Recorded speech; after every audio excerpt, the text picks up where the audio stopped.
Olá, gente, tudo bom? Muito bem-vindos à aula de Direito Tributário. Meu nome é Aline Soares, para quem não me conhece, sou professora da Casa de Direito Tributário e de Direito Financeiro. Sejam muito bem-vindos a essa aula de Direito Tributário hoje. Não desanimem, né? Não desliguem, não vão embora, não pensem, nossa, o diabo que é o empresarial quando não vem.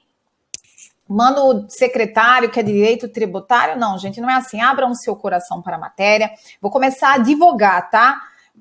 Para o direito tributário. Vamos lá.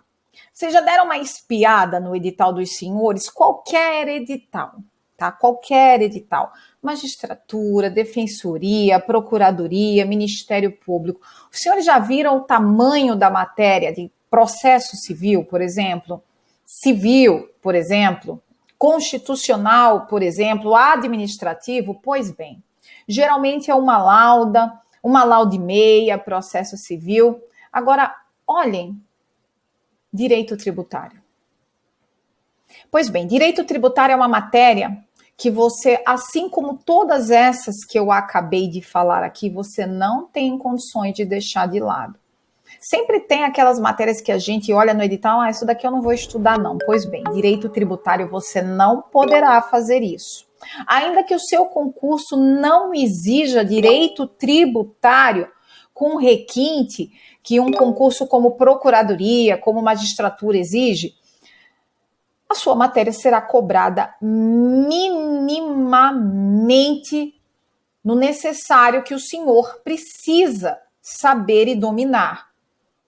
Portanto, não dá para deixar de lado como o regimento interno do tribunal, sabe?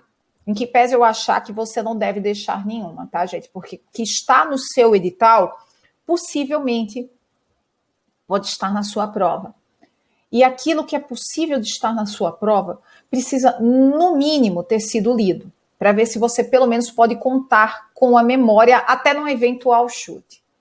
E direito tributário é uma matéria que te permite, pelo tamanho dela, dar uma compensada naquilo que muito provavelmente você vai errar por não lembrar, por não ter conseguido ainda estudar, enfim, de matérias enormes como direito constitucional, processo civil e etc. Tá? Então, assim, sem maiores delongas, vamos dar início ao estudo da nossa matéria.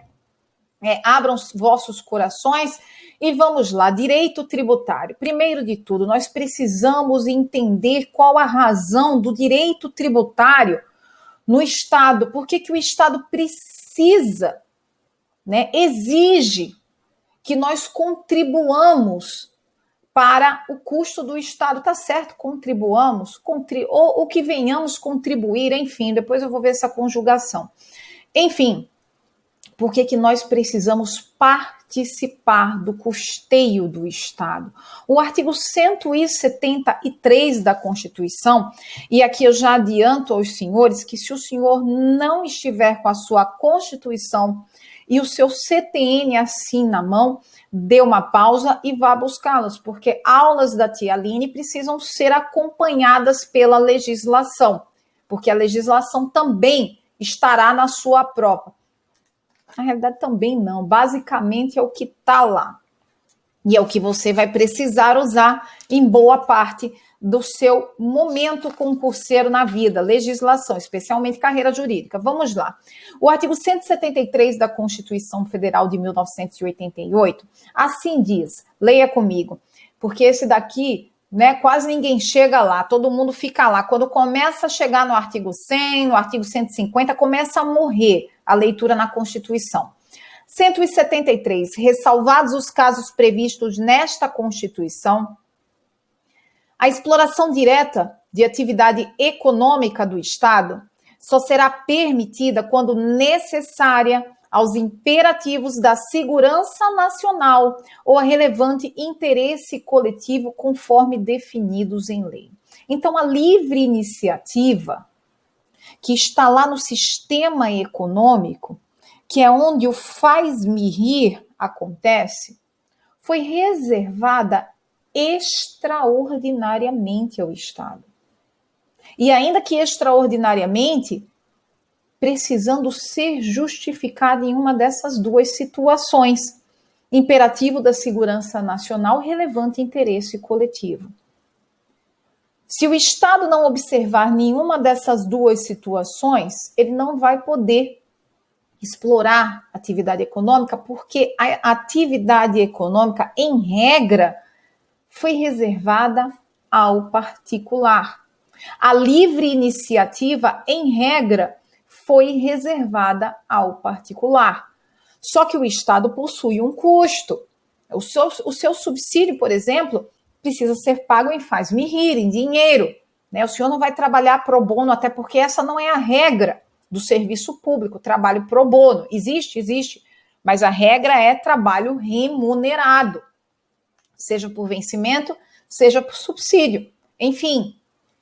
E como é que o Estado vai auferir receita, dinheiro, porque é disso que ele precisa no desenvolvimento da sua atividade financeira? Porque se o dinheiro está aqui no sistema econômico e o Estado, para desenvolver a sua atividade financeira, precisa obter receita, como é que ele vai fazer? O Estado está no âmbito político. O Estado, para atender às necessidades públicas estabelecidas na Constituição, ele precisa de dinheiro que está no sistema econômico. Ao Estado, porém, foi dado o poder de editar leis, de obrigar os indivíduos por meio de lei.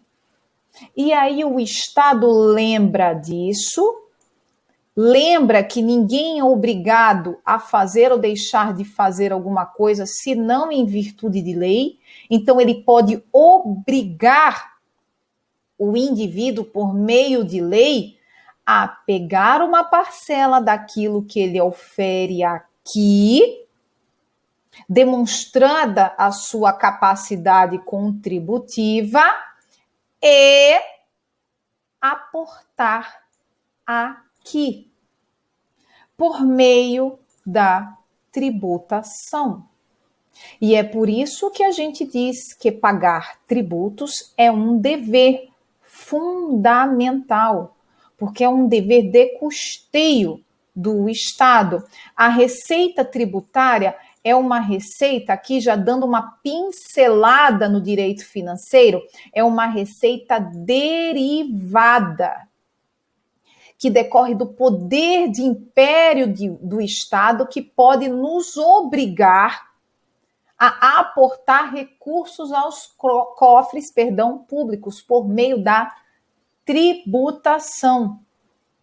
E assim sendo, o nosso modelo de Estado, uma vez que ele se custeia por meio da receita tributária, é um Estado fiscal.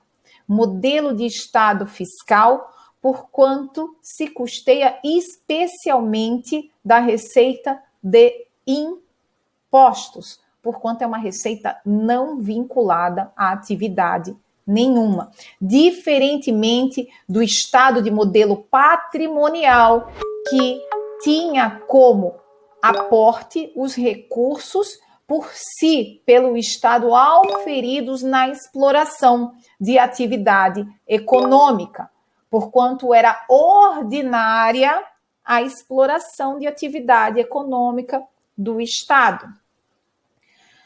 Assim sendo, chegamos ao âmbito do direito tributário e encontramos a sua própria justificativa. Direito tributário nada mais é do que o ramo do direito público que tem por finalidade reger a relação jurídica porquanto regida por meio de lei, estabelecida entre, de um lado, sujeito ativo. Quem são esses sujeitos ativos? União, Estados-membros, Distrito Federal e municípios, porquanto a eles foi dado o poder de tributar nos termos do 145 caput da Constituição Federal de 1988, que assim diz que a União os estados, o Distrito Federal e os municípios poderão instituir os seguintes tributos: impostos, taxas, contribuições de melhoria, e sabemos que não termina aí. Esses são os sujeitos ativos da minha relação jurídica tributária. E, de outro lado, sujeitos passivos. Quem são? Os indivíduos que precisam contribuir, uma vez demonstrada a sua capacidade contributiva, para os cofres públicos por meio da obrigação legal de pagar tributos. Quem são esses indivíduos, Aline? Contribuinte e responsável tributário. Tá? São de duas espécies. E isso a gente vai ver mais na frente. Fontes do direito tributário. Quais as fontes do direito tributário? Constituição, isso está lá no artigo 2º, né? E eu preciso que os senhores estejam com o CTN e com a Constituição, especialmente o CTN, porque vamos tratar daquilo que ainda vale e o que não vale. Nós precisamos lembrar que o CTN é uma lei de 1966. Diz o artigo 2º que o sistema tributário nacional é regido pelo disposto da emenda constitucional 18, de 1º de dezembro de 65. Aqui a gente vai ler a Constituição Federal de 1988, leis complementares, resoluções do Senado Federal e nos limites das respectivas competências em leis federais, nas constituições e em leis estaduais e leis municipais. Isso está valendo? Está valendo, sim. Legislação tributária. Quem nos diz o que é legislação tributária é o artigo 96 do Código Tributário Nacional. E diz ele que a legislação tributária compreende as leis, os tratados e as convenções internacionais, os decretos e as normas complementares que versem no todo ou em parte sobre tributos e relações jurídicas a eles pertinentes. Os senhores tenham atenção que aquilo que é reconhecido como legislação tributária, os atos normativos inseridos no termo legislação tributária pelo CTN são muito mais amplos. Não são apenas as leis, as normas constitucionais, as leis, os tratados e as convenções internacionais, porquanto recepcionados em regras com a mesma força de lei ordinária, mas também atos infralegais, decretos e normas complementares, portarias, circulares, decisões de cortes administrativas fiscais e etc. Tudo isso está dentro do termo legislação tributária pelo Código Tributário Nacional. Constituição está lá o Sistema Tributário Nacional entre os artigos 145 e 156 especialmente, porque do 157 ao 159, em que pese estar lá inserido, trata-se muito mais de normas financeiras que tratam das transferências constitucionais de receitas tributárias. Então, são normas que vão reger muito mais as relações entre os entes políticos do que propriamente a relação jurídico-tributária, que é sujeito ativo de um lado, sujeito passivo do outro, aquele que vai receber o tributo, aquele que tem obrigação de pagar o tributo.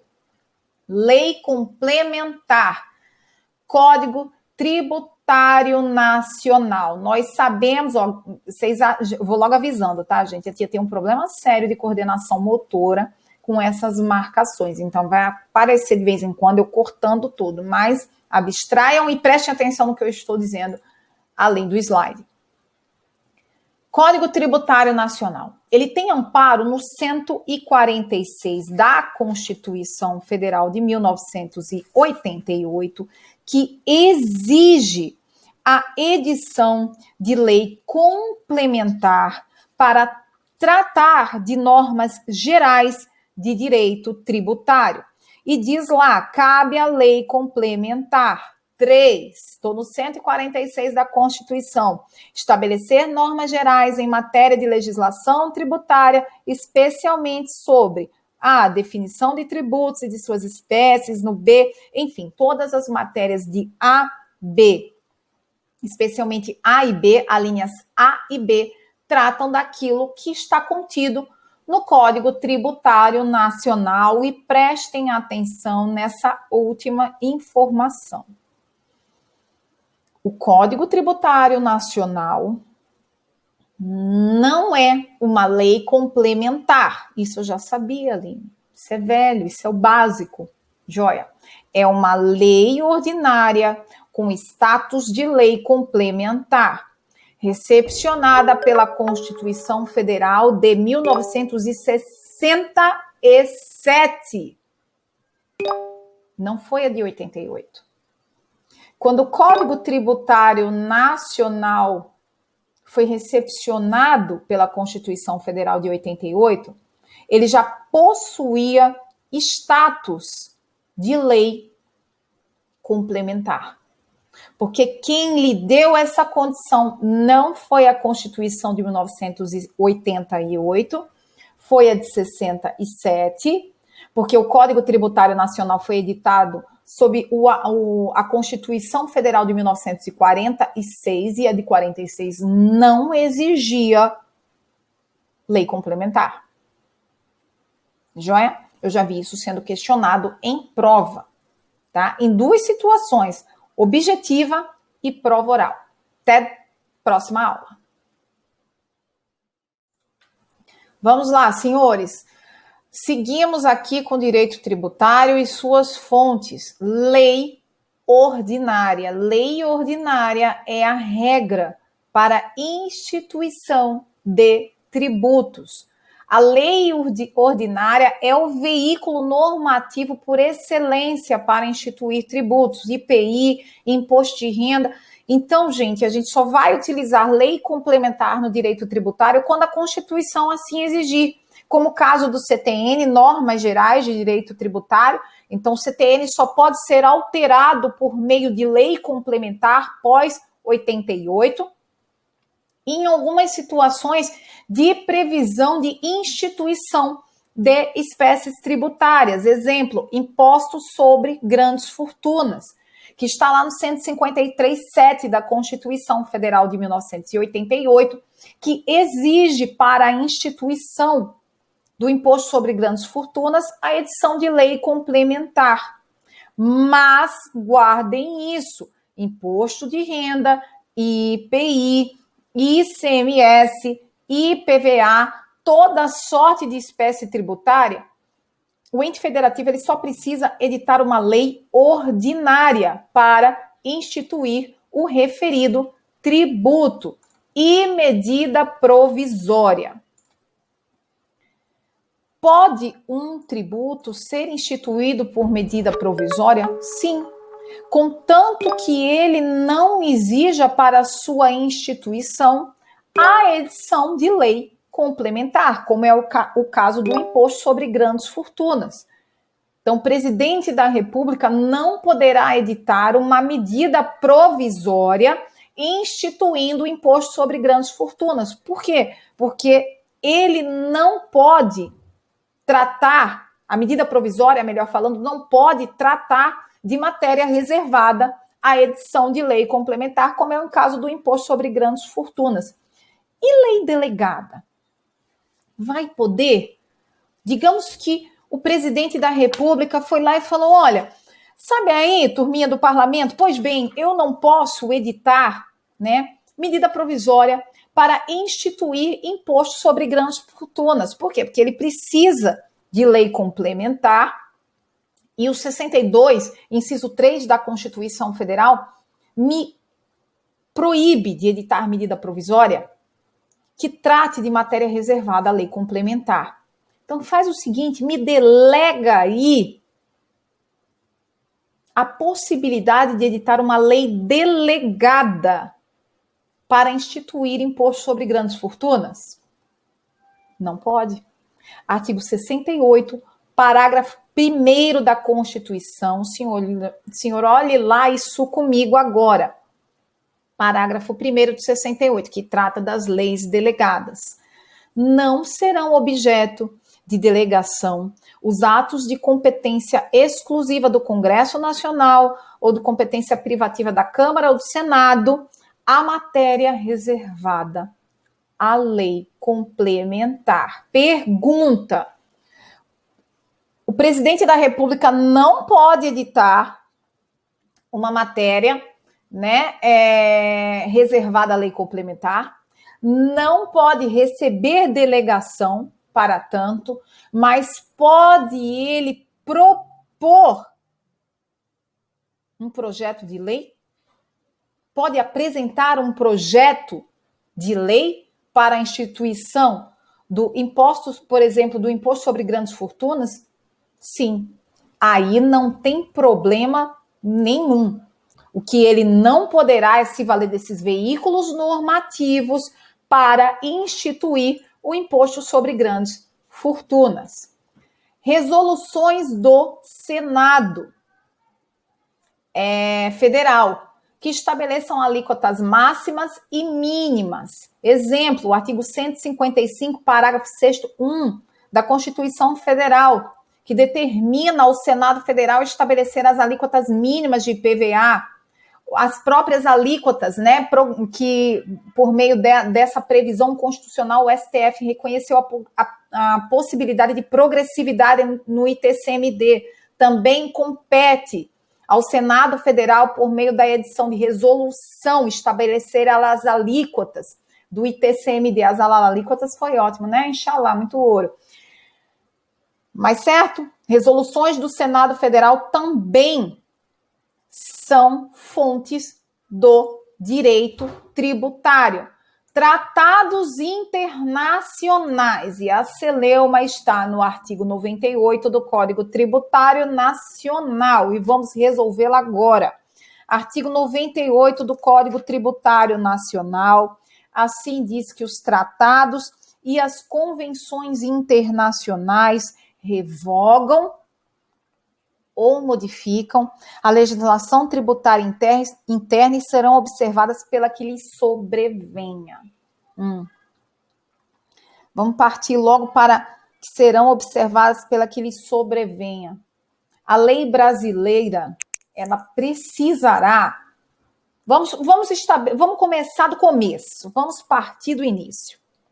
Segundo o Supremo Tribunal Federal, tratados e convenções internacionais que não tenham se valido do artigo 5º, parágrafo 3º da Constituição Federal para inserção no sistema jurídico brasileiro são recepcionados com status de lei ordinária, salvo aqueles que tratem de direitos humanos e que não foram recepcionados, né, pelo sistema jurídico brasileiro, não foram inseridos no sistema jurídico brasileiro pela forma reservada à edição de lei complementar. Os termos lá do artigo 5º, parágrafo 3º, conforme redação dada, né, apresentada pela emenda constitucional, inserida, melhor falando, porque ele não existia, pela emenda constitucional 45. Pois bem, esses de direitos humanos, né, quando não recepcionados na forma do artigo 5º, parágrafo 3º, os senhores sabem, possuem status é ótimo, status de supralegalidade. Eles estão abaixo da Constituição. A pirâmide brasileira é uma maravilha. Kelsen deve estar orgulhoso de nós, né? Então, eles possuem status de supralegalidade. Eu tenho a Constituição e eles estão aqui, orbitando aqui entre a Constituição e as demais normas do sistema jurídico brasileiro, inclusive leis. E aqui, quando eu falo em leis, leis ordinárias, leis complementares. Pois bem. Então, um tratado firmado entre o Brasil e a Argentina, por exemplo, para uma tributação favorecida na importação do salmão argentino, não trata de direitos humanos, não foi recepcionado nos termos do artigo 5º, parágrafo 3º da Constituição Federal de 1988, e assim sendo, uma vez cumprido o procedimento para inserção dentro do sistema jurídico brasileiro, status de lei ordinária. Toda norma brasileira vai ter que observar esse tratado. O Estado brasileiro não vai mais poder revogar, denunciar, como a gente chama no direito internacional, esse tratado, ainda que tacitamente por uma lei ordinária posterior ao tratado? Vai, né, gente? Aqui se aplica aqueles princípios básicos do conflito de normas no tempo e no espaço. Princípio da anterioridade ou da própria especialidade. E é dessa forma que a gente lê esse artigo 98. Tá? Então, serão observados pela que lhes sobrevenha, contanto que o tratado não tenha sido denunciado tacitamente ou expressamente pelo Estado brasileiro. O Supremo Tribunal Federal, tá? E aqui se aplica o princípio da especialidade ou cronologia das leis no tempo. O Supremo Tribunal Federal reconheceu na medida cautelar na DI 1480 e no recurso extraordinário 80.004, que fica aqui só para registro para os senhores, a regra de recepção, né, de status, né, com que roupagem é recepcionada a norma internacional convencionada pelo Brasil inserida no Estado brasileiro. Convênios celebrados entre a União, Estados, Distrito Federal e municípios são chamados convênios de cooperação, em que é estabelecida mútua assistência para fiscalização por meio da permuta de informações. Fiscalização de quem, Aline? Da gente, meu filho, contribuinte, eles podem, tá? Você vendeu um imóvel, estava lá, deixou de pagar IPTU, eles podem trocar essa informação para que a Fazenda Nacional, a União, no caso, verifique se você deixou de recolher imposto de renda em face do seu ganho de capital. Tá? Isso daqui também se insere dentro da nomenclatura legislação tributária. E aqui, atenção, já estava até grifadinho, atenção. Convênios de previsão constitucional, né, são normas primárias. Exemplo, convênio CONFAS, que trate de matéria de ICMS. Esses convênios do CONFAS, firmados por todos os secretários da Fazenda, mais o ministro agora da Economia, antes era o Ministério da Fazenda, pelo ministro da Economia, firmados nesse Conselho Fazendário. Esses acordos de ICMS têm por fim estabelecer autorizações gerais para fim de evitar a chamada guerra fiscal. Segundo entendimento do STF, a norma convencionada nesses convênios no CONFAS, ela tem natureza autorizativa. Em face do princípio da legalidade tributária, uma vez autorizado, por exemplo, um benefício fiscal em relação ao ICMS, isso precisa ser legislado internamente, porque o convênio apenas autoriza o ente federativo para que assim proceda.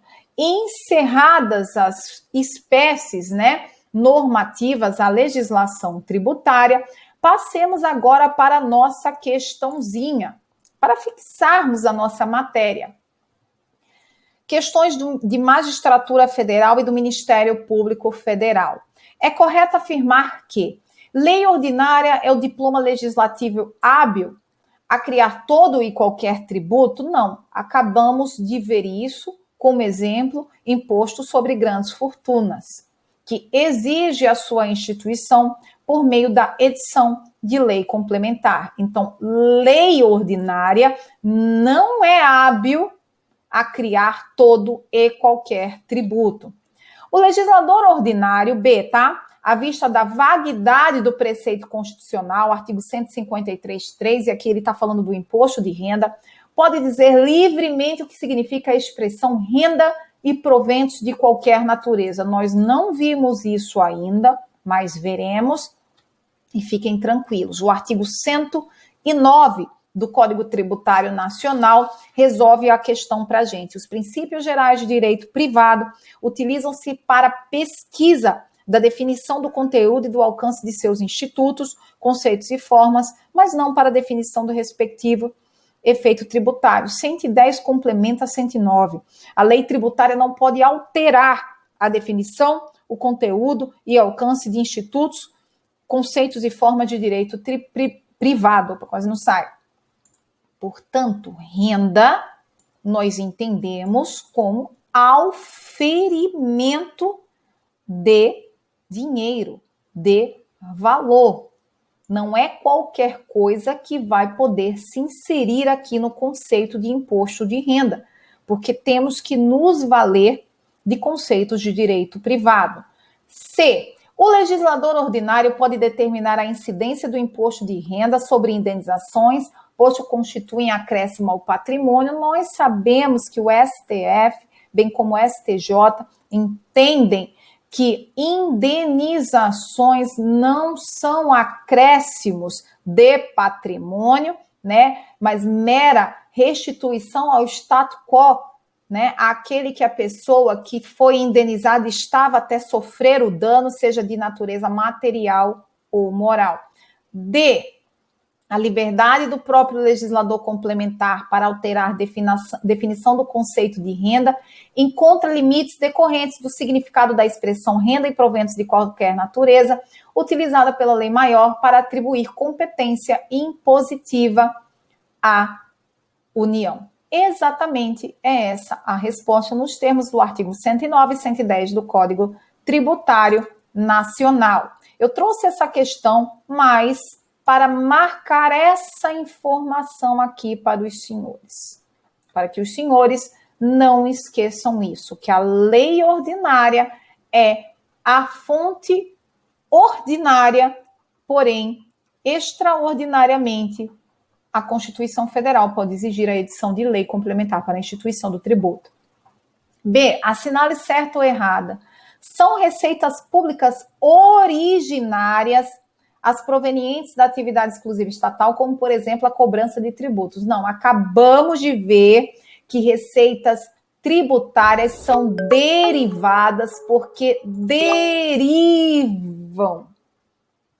do patrimônio privado, do patrimônio de terceiro. Então, essa aqui está errada. B.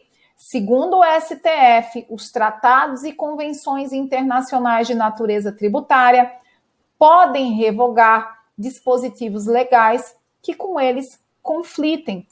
Sim. E podem, inclusive, ser revogados posteriormente por outra lei que sobrevenha a eles. Contanto, obviamente, que eles tenham status, tenham sido inseridos, né, não tenham se observado o parágrafo 3º do artigo 5º da Constituição Federal de 1988, não tratem de direitos humanos e, assim, possuem status de lei ordinária e, portanto, podem revogar, bem como serem revogados. Até a próxima aula.